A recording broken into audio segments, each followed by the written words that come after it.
Welcome back to Whisky Whims with me, Stuart. Today we've got a first on the channel for independent bottler Infrequent Flyers, who is run by Alistair Walker, the son of famous whisky distiller, blender, all that stuff, Billy Walker. So yeah, he's obviously had some experience from his dad, and he's starting on his own adventure. Infrequent Flyers has been around for a little while now. I was actually given this bottle as a Christmas present, and I've not really tried many of their stuff, but people know that I like Blair Athol, so they go for any new independent bottle or Blair Athol that comes up, because I'm always eager to try and see what other people can do with Blair Athol. So this is finished in Moscatel.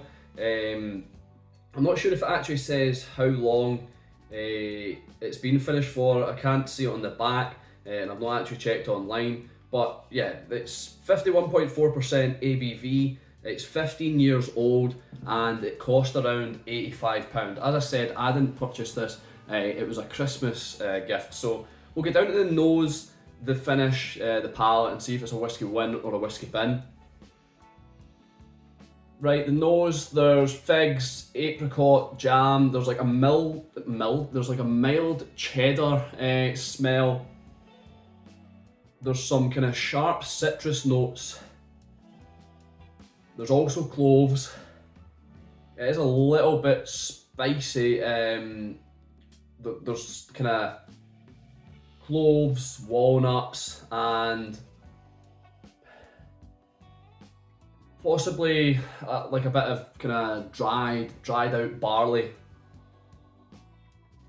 I'm not sure how I feel about the Moscatel finish. I think that's how you pronounce it. On the nose, it'd be interesting to see what this was like before it. But I think it feels a little bit disjointed on the nose. At times it feels good or smells good, and then other times it's a bit sharp. The palate,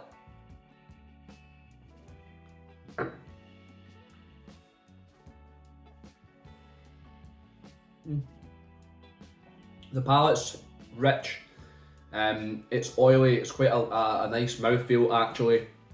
There's stone fruits, kind of apricots, tinned peaches, and like a kind of syrupy sticky juice. Those tinned peaches you get.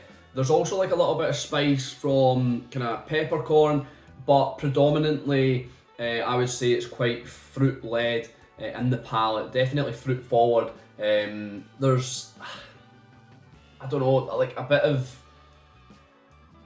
banana or something just towards the end. Yeah, I think banana. I'm going to try this again. Like I said, there's a lot of fruit. There's the apricot, there's the peaches. I'm just trying to think if that actually is banana that's there.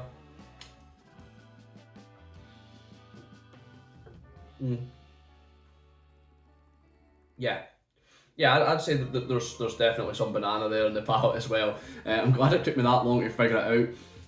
The finish, probably medium to long. Once again, I think the apricot kind of peach flavours, they're quite consistent throughout. Once the alcohol and the liquid itself disappears down your throat, you are left with a little bit of a kind of bitter grapefruit. There's walnuts and cloves again in the finish. The fruitiness does disappear quite quick, and you're left with more of a kind of bitter, spicy finish. But that adds to the kind of complexity of it, the fun of it, I suppose. The nose, like I said, a bit disjointed. The palate, nice, fruity, quite fruity led. Still got that little bit of spiciness from the peppercorn, and then the finish just completely changes into this kind of more bitter, dry and kind of spicy dram. So we get down to the rating, and if you're new here, how I rate my whiskies is on 3 factors. Would I buy it again? Do I think it's worth it? And would I recommend it? I always struggle with would I buy Blair Athols again, because I kind of want to try all different ones. But I think, although the nose is quite disjointed, I think I would have, I mean, I've still got quite a bit of this to go down, but I think I would try it again. I would have like another bottle, or maybe just another bottle from Infrequent Flyers, maybe to see what else they've got to offer, because it's quite a difficult one to say that I would buy this bottle again, this Blair Athol, because there's so much independent bottlers out there and there's so many Blair Athols that I want to try.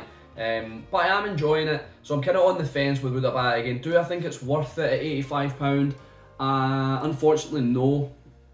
I think it's good. It's a tasty whiskey. There's quality elements there, lovely mouthfeel, and it's somewhat complex. But I think the price is, I mean, in this current market, it's probably fine. It's probably what other whiskies are at this kind of similar age and this Blair Athol, this style. But I feel like there's more value elsewhere.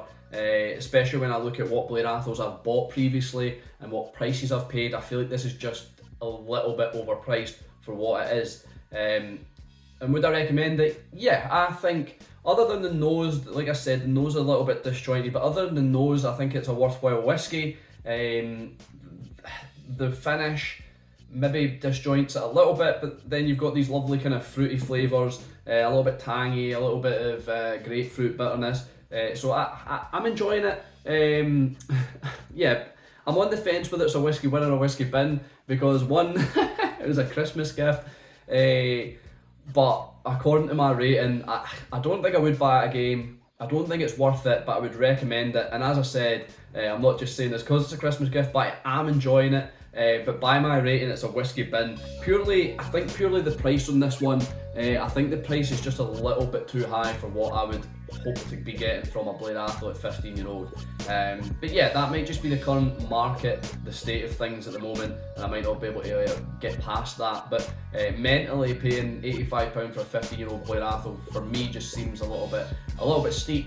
But like I said, that could just be the current market and how much it took for them to produce this. But yeah, other than that, it's not a negative review. It is a decent whiskey. I've been Stuart, this has been Whisky Wins. I'll see you later.